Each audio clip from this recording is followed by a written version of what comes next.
My girlfriend and I were together for 5 years, living together the whole time.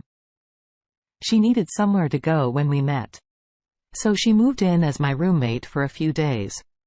But then we slept together and our relationship began. We both enjoyed going for walks, having friends over for board games, and volunteering at a local stable that offered therapeutic riding. A lot of our time was spent there, working together at least once a week. We took our Basset Hound on our memorized hiking trail through the valley and over the mountains. Over the years, we formed a close bond and enjoyed living with each other. I was thankful that starting a romance with my roommate didn't come back to haunt me, but I wasn't considering the possibility of change. At the time, I felt like we could always stay like this. She started to get restless, though. It seemed like her head was in the clouds because she started talking about getting a van and traveling across the country. We didn't have the money to do that without dipping into our hard-earned savings, and without staying to work, we'd fall behind on our bills. When I told her this, she suggested we sublet our apartment. She wouldn't let go of the idea. Even though I didn't like it, I didn't trust a stranger to stay in her home. Keep it nice. Pay us and leave whenever we got back. It just felt like something was going to go wrong. Unbeknownst to me, my girlfriend was arranged to meet a potential subletter.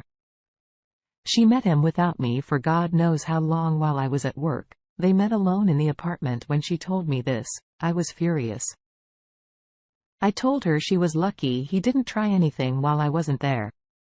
How stupid do you have to be to meet a stranger in your home without your spouse there? She swore nothing weird or bad happened, and he seemed like a responsible, honest renter. He even worked in the same building as her. I couldn't believe this, but I decided to go along with my girlfriend. She wanted us to buy a van and go on a trip so bad. It was like her life depended on it. So I got off work early one day and bought a van for us. I got her flowers and a card that basically said she could tell the subletter to move in, and I'd love nothing more than to travel with her. As I drove through the parking lot, I saw her leaving the rental office with a man I assumed to be the subletter. They were smiling ear to ear and then kissed passionately. I had to jerk the wheel to avoid clipping a parked car. This was supposed to be our subletter, and it just caught my girlfriend kissing him. I hadn't even told her I was ready to do this. She just went ahead and did it anyway. I was furious and shaking when I got out of the van holding the flowers and card carelessly. My girlfriend noticed me and her face went from pleased and happy to scared. She rushed over to me asking if this was our new van. One look at AP and I instantly got the feeling that he thought too highly of himself, had a lot of money, and didn't care that he was kissing my woman and intruding on my life. I told her it was my new van because I just saw her kissing our subletter. AP gave us space while she tried to downplay what I just saw. I told her there was no excuse for it and threw the flowers and card at her. She picked it up, started reading it, and then sobbing. It was like the card van and me standing in front of her snapped her out of whatever delusion she was feeding herself. She said she didn't know what came over her. She just wanted to travel with me and make the subletter official. I mocked her for sounding like an idiot. That's all she wanted yet.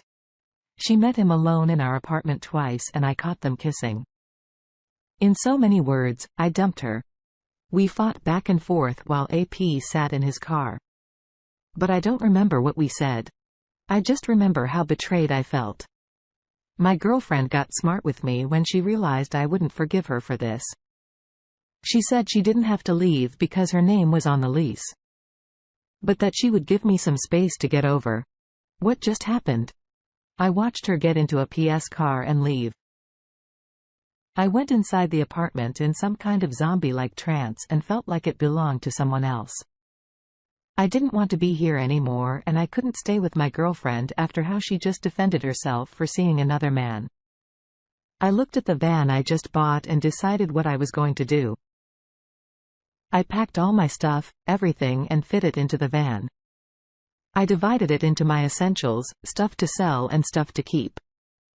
I put my apartment key under the mat, carried my Basset Hound to the van and left. 2 weeks later, I remembered my ex saying that AP worked in the same building as her.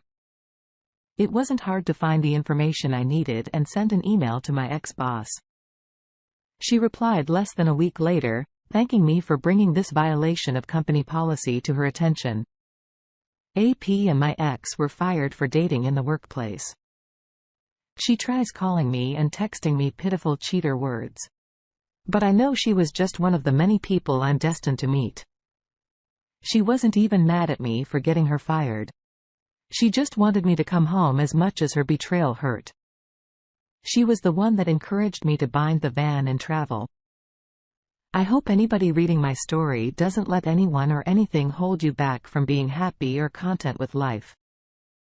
Seems like your girlfriend started this whole thing because she was restless and obviously going through something. But she never tried to talk to you about the root of her problems. Maybe you both could have the opportunity to repair the relationship if she would have had a little self-control, respect and patience until you guys got out on the road.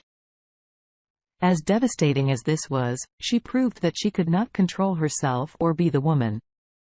You needed her to be talking things out could have been the way to save this relationship. But it takes two mature people to do that. Starting a secret relationship, to fix whatever you're feeling, is not the way to resolve issues. The best thing anyone can do is talk to their spouse. Honestly, the person they should count on more than anyone else. I wish you all the best and hope you can recover from this. Now, let's get into our second story for today. My wife, 35 female and I 38 male, were married for 3 years. Our marriage was greatly influenced by our parents. Her parents were desperate for grandchildren, so seeing as she was their only child and she never had a long-term boyfriend, they took matters into their own hands. They knew my parents from church and my parents were also growing impatient with me. I hadn't had a girlfriend for longer than a year and I never considered having children with anyone. My parents were getting old watching the clock tick by when they were approached by my future in-laws.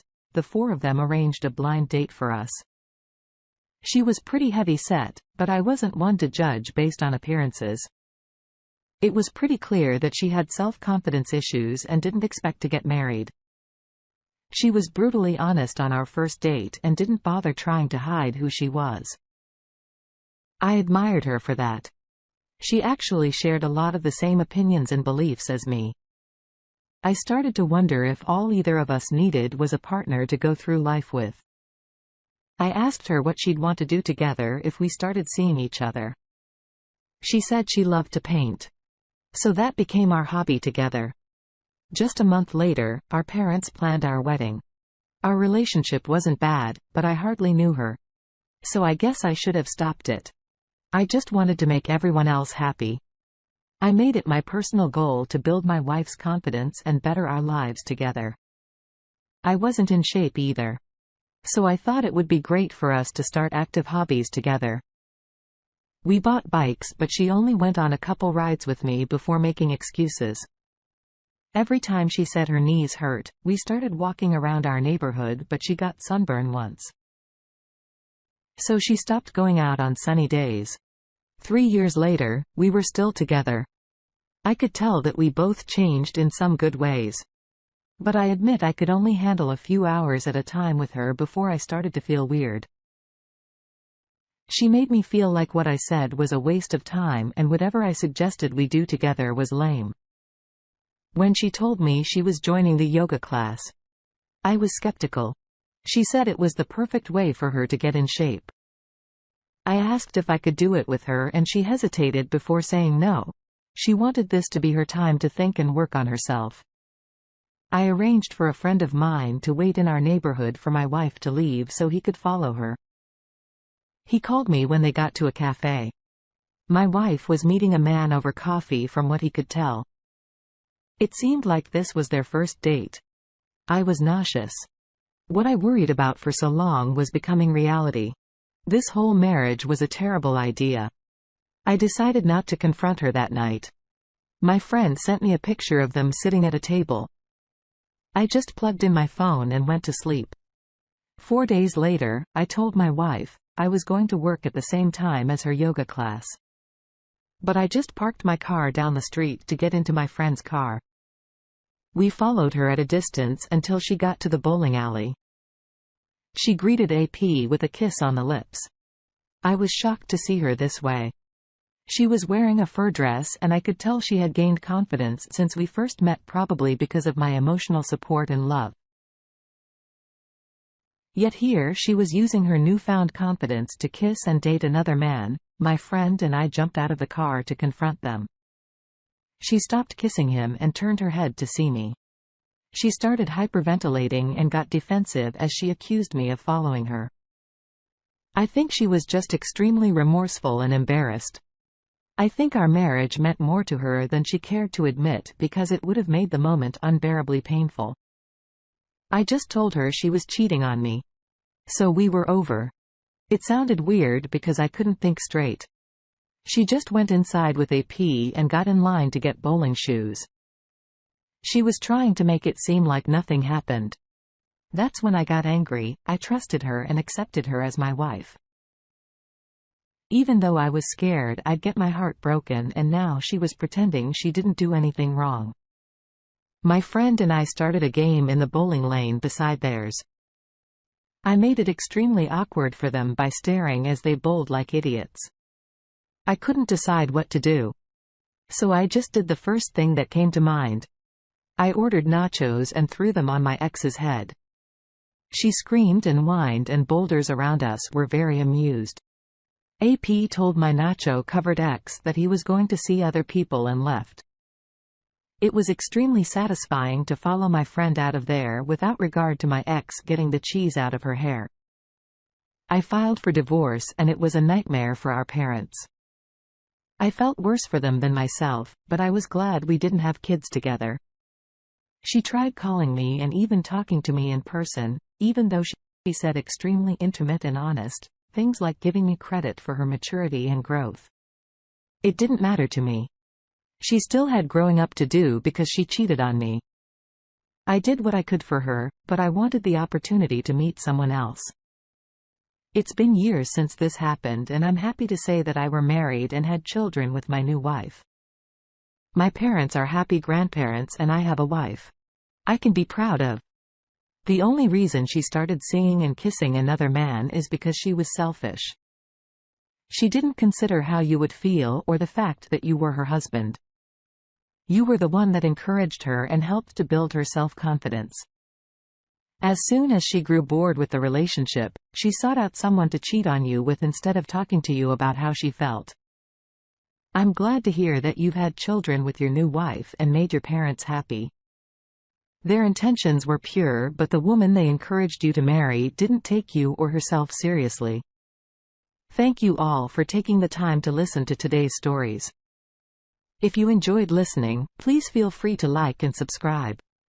If you haven't already. Also comment below with your thoughts on what happened. If there is a story you would like to share with me about your own situation or someone else's, then please do not hesitate to contact me. Take care.